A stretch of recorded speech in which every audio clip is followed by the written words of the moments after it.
The Mad Hatter. One morning, Lucas sat outside with his grandfather. They looked past the gravel road that led to a natural reservoir on the delta.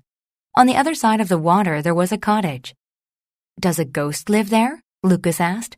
"No, a Mad Hatter lives there," said his grandfather.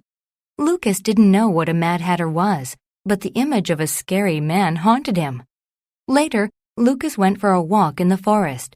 He collected pieces of amber and granite that he found on the ground. He looked at the moss on the trees and watched a bird peck at the ground. But the forest was like a maze. Soon, Lucas was lost. Lucas heard somebody behind him.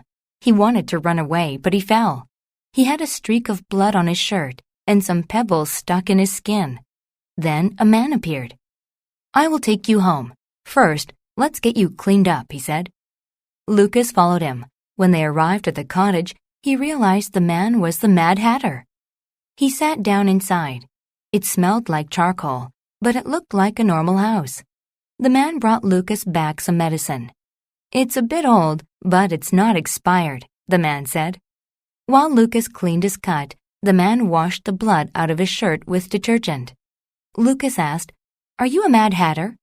The man laughed and replied, "That's a euphemism for a crazy person.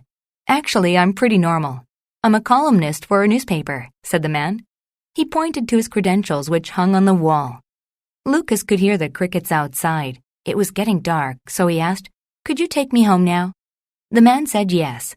Lucas was surprised that people thought the man was crazy. He was actually very courteous. Maybe Lucas should have a more liberal attitude. Next time, Lucas wouldn't make judgments about people without getting to know them first.